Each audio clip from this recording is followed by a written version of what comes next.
I'll be the first to admit it. One of the hardest things when it comes to starting your own business is finding an idea that is worth pursuing. And it's really easy to think that your idea may not be good enough or that a particular market's already too saturated for you to get into it. So today I want to watch this video about this guy that created a $7 billion shoe company, which to me, I feel like shoes are a totally saturated market. So I think this will be really interesting and I think we'll learn a lot from it. I like the idea, I like the feel, but I didn't like the look so much, right? With pieces of garden hoses on included on a shoe, you're not going to make a business. If anyone could see the potential in a running shoe with garden hose attached to the soles, it's Olivier Bernhard. The 6-time Ironman and 2-time world champion triathlete spent decades training at the highest levels of competition. But after leaving the sport, a friend of a friend reached out with a bizarre contraption. When it comes to running shoes, the usual suspects like Nike, Brooks, and Asics are tried and true. But when Roger Federer decided to invest in On, the running world took notice.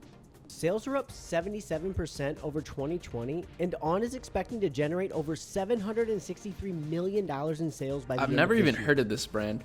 You know, that's something that's crazy about e-commerce and the internet. Like, this brand is literally valued at $7 billion, and I've never heard of it in my entire life. That's crazy. I'm sure a lot of people feel the same way. I guess they're made out of garden hose, or the soles are made out of garden hose. That's actually clever. I love any idea that involves recycling materials that are really bad for the environment, so that's dope. The 3 numbers to look out for in this story are 1,000, the amount Olivier took home after winning his first professional race, 150,000, his annual salary at the height of his earnings, and 746 million, the amount On raised in its IPO.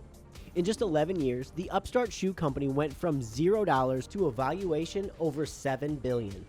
Here's how a world champion triathlete landed Roger Federer on their way to $1 billion. Here's how a shoe company went from $0 On raised in its IPO.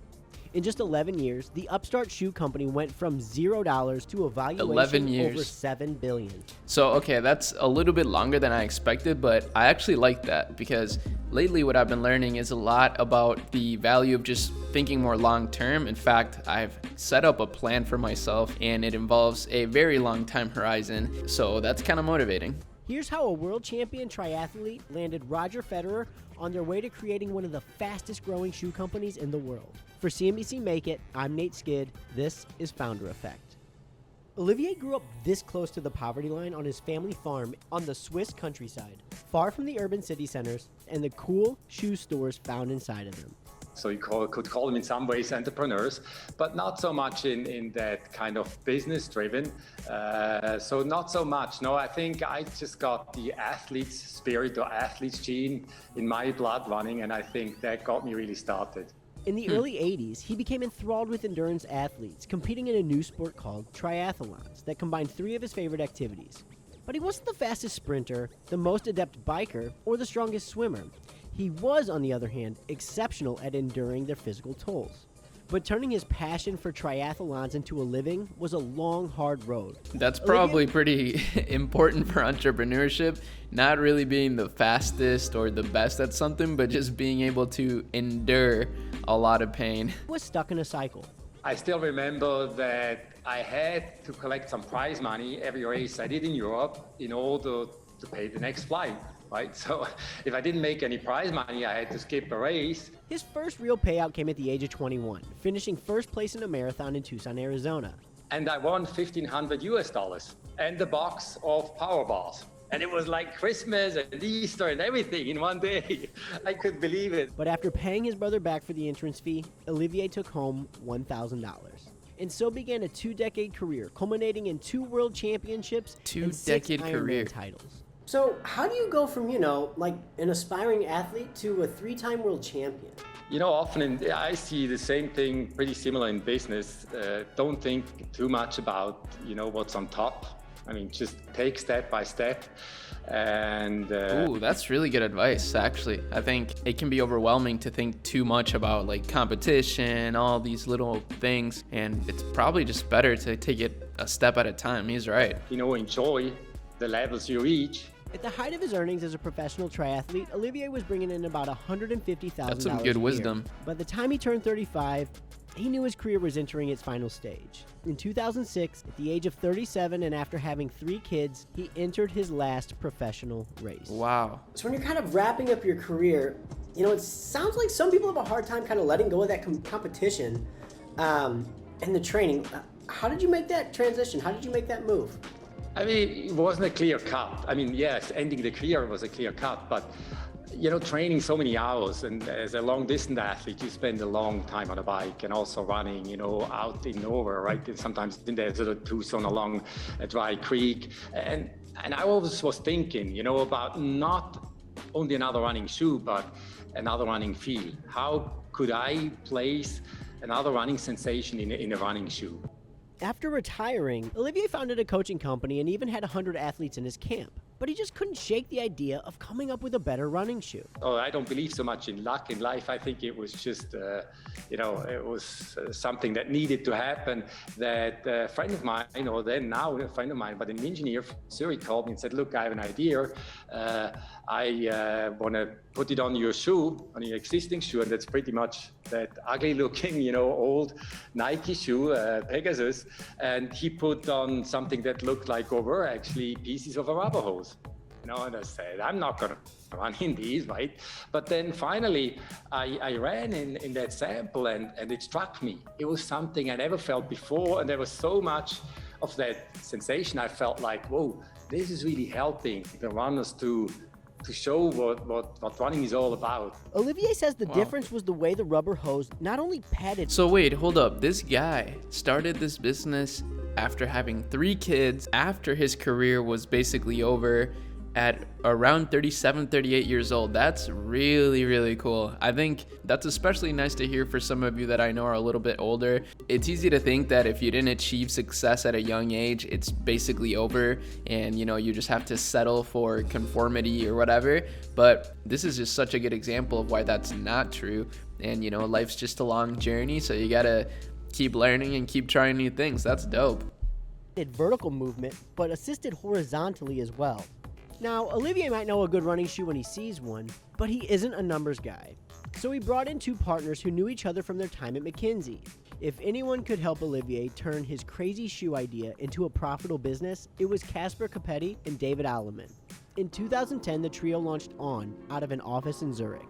So how did you bring the team together? What was that like? I realized soon I'm not gonna, be the businessman or one-man show that can actually pull this off. And I realized that I'm probably not the numbers guy. I love numbers, but there are better guys out there. I love design, but I've not studied design. I love marketing, but I'm not the marketeer. So I reached out to Casper, who used to be my agent at a certain point of my professional career as a triathlete. And he then brought David on board, who was his best friend in his career. Olivier wouldn't say how much, but each person invested the same amount in the startup. And I think that was really the fair point to start, right? In 2010, just 3 years after hanging up his cleats, On was born. But now, they had real skin in the game, and it was time to act, fast. Dave flew straight to China to begin working on a manufacturing process. We had to be super quick.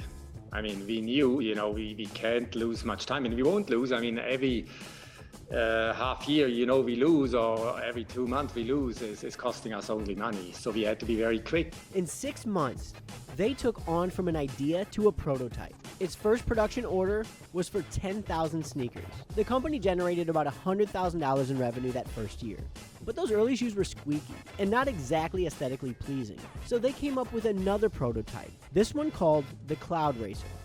In 2013, the On team headed to Munich for ISPO, the largest sport. That's interesting though, that even though this is made from recycled hose materials, they're still manufactured in China. So man, China is such a crazy powerhouse for manufacturing. And even, this was back in 2010 and it's only gotten crazier, but wow, that's really cool.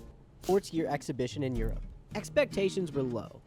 But on a whim, they entered the Cloud Racer into a competition for the Gold Award. They beat out over 300 competitors at the exhibition. This was a big deal for such a small company. And that was a needed push at the very start, because I remember Casper and I driving to Munich from Zurich. It's a 3-hour drive with the car. We said, let's make a promise, we only gonna sign 3 countries. It's Switzerland, Germany and Austria, no others, because we need to focus our energy. And we sat in the car 3 days later, and of course it was 19 countries. That same day, On received an order for 2,000 pairs of Cloud Racer sneakers. The only problem? The shoes didn't exist. Do you know how you guys employed your cash? At the beginning, I think in shoe business or in many cyclical companies, right? Our business, it's the risk that you actually have to pay the product before it's even produced, right? Even us being a startup, they wanted to see the money before they even would start sewing, or producing outsoles. And then, you pay maybe half of it, and then the other half as soon as it's on the boat. And you only get the money not only once the product's actually sold to the end consumer, then you maybe have another 60, 90 days till you have any money on the bank account. The team was cash poor, but received an infusion from 4 angel investors. Yeah, that's a good point. And this is something that I mention a lot to friends and stuff. It's like, man, starting a business is super risky. Like when you're a business owner, you're taking on so much risk. And like he just mentioned that right there. So that's why I feel like, hating on people for wanting to start a lower risk business like dropshipping, for example, is really wrong. I mean, everybody starts somewhere. They just said it, like sometimes we wanted to see the money first. So we would, we didn't even have the shoe made yet, but we would still take in some orders, for example. And that's really cool. Something also he mentioned that I want to highlight is the fact that somebody ordered 2,000 shoes that they didn't have made. So wholesale has always been something I never have thought about too much, because with e-commerce, it's all about the online revolution, screw brick and mortar. But at the same time, some people still do have brick and mortar businesses, and business collaborations are probably a good idea, right? Like everybody wins. So why not actually look more into wholesale? That's definitely something I'm taking away. Olivier would not disclose that amount. So what does your expansion look like? Was there, you land these 19 countries, which is fine, but you still have to sell shoes. You not only have to convince the end consumer, but even more the retailer. And the retailer, he has a reputation, or she has a reputation on the line. Not only at the beginning, we would go to retailers and make a presentation like all other brands would do, right? And then we were just unhappy, and with the results, they didn't buy in, and not at the end, they would not say, give me the order form and I order 50 or 100 shoes. They often said, I think about it. And we all know what that means, right? Probably not, or not now, or not yet, right? And we said, why don't we go run with them? And then what happened, and realized that really after 1 or 2 times we did it, they started asking questions. They said, I actually like the landing. Why is that landing so soft? And why is it so rigid in the forefoot? And how come so propulsive at the very end when you push off? So it was much easier to answer the questions they had about our technology instead of trying to sell them our technology. And that really made then the turnaround. So I really love the idea of let's stop talking about what this thing can do and let me just show you. It sounds so much better. It's honest, right? It's the honest way of it's not me trying to sell something. It's really you tell me if you like it or you don't. And then if you like it, you probably want to know more, right? On's brand of experiential marketing was effective. In 2013, the team was only 10 members strong. Then, in 2014, On's running shoes were worn by Nicolas Spirig, who took home the silver medal in the triathlete during the Rio Olympics. Dang, that's huge. It's mind-blowing. It's not only that you see, even only seeing people competing in these shoes is something else, right? But then if you see that athletes go for medals at the Olympics is something else, truly. That was super emotional. Then they noticed an Instagram post by Roger Federer, who was wearing a pair of On sneakers. So, like any good marketer, they sent him a gift package. It didn't take long before they were having dinner together and talking shoes. So he was wearing, Roger Federer, who is like a legend in tennis, was wearing his shoes before, he bought the pair of shoes. It wasn't even like an influencer collaboration. But then after seeing that, they decided to do some sort of brand deal. But that's interesting. I think that's how you really win as a brand, is when influencers are buying your product and showing it off without you even reaching out to them or anything. That's a huge dub in my opinion. How does Roger come into your life? How does that even happen? You know, the funny thing, and I know still talking about it, it might sound a bit arrogant, but it wasn't us finding Roger. He found us. I mean, come on. I mean, would we dare as a young Swiss running shoe company to sponsor Roger? That's not going to happen. We wouldn't have the funds, so we wouldn't even think about that, right?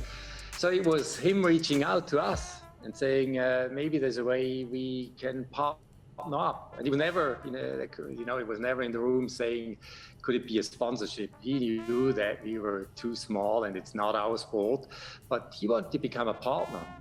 And what was your reaction? To be very honest, we were a little afraid at the beginning, is this even too big for our brand? His name is like, everyone knows Roger. Does it now become, Roger owns On, aside of,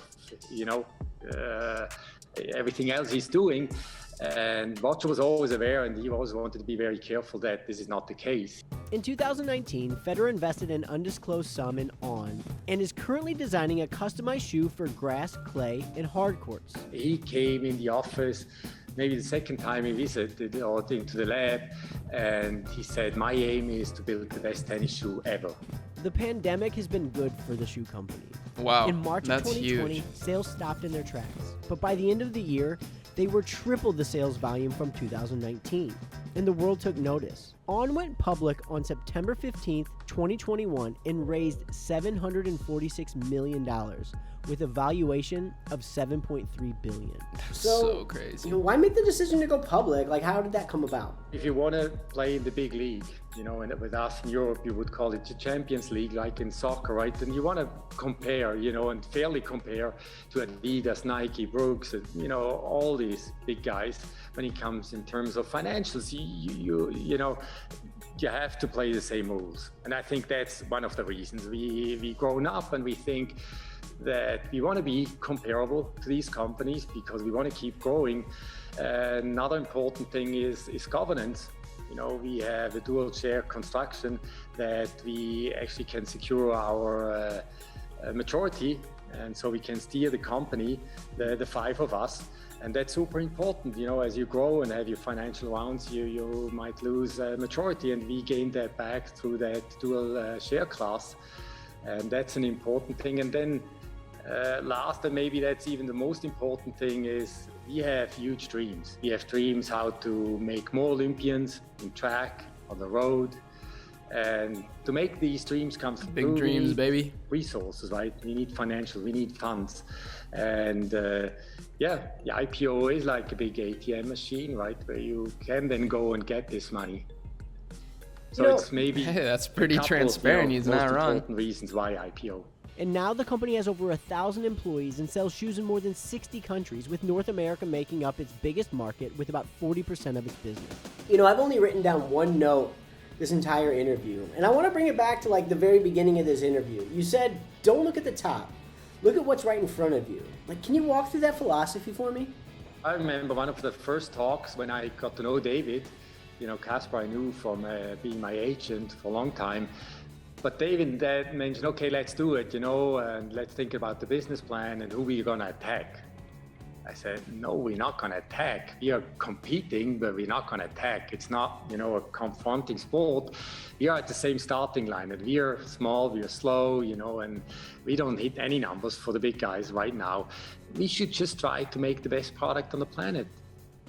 Damn, you can't beat that philosophy. I'm sure if you listen to Elon Musk or any, Steve Jobs, all these people will say kind of the same thing. It's not really about beating the competition, like attacking them. It's really just about building the best product. If you focus on that, you can't really lose. That was really cool. So I'm guessing Roger Federer and this guy are now billionaires because of this. I guess we don't know exactly the percentage amount that he owns in the company. So he's estimated to have a 3% stake in the brand, which is now worth more than $300 million. What a beast. That's awesome. I guess that's what's powerful about investing just 3% into companies. If you have some sort of name for yourself, that would definitely go a long way. So with that said, I want to lead you guys to the Discord server if you want to continue to learn more and have some cool conversations. I'll give you a quick glimpse here. We have a bunch of different topics, like literally spanning from e-com to philosophy to memes to fitness, everything in here. And that's kind of the point of the community, is just to bring people together. So make sure you join and drop a comment for me. Let me know your opinion on this whole thing. I hope you have an amazing rest of your day, and I'll see y'all in my next video. Peace.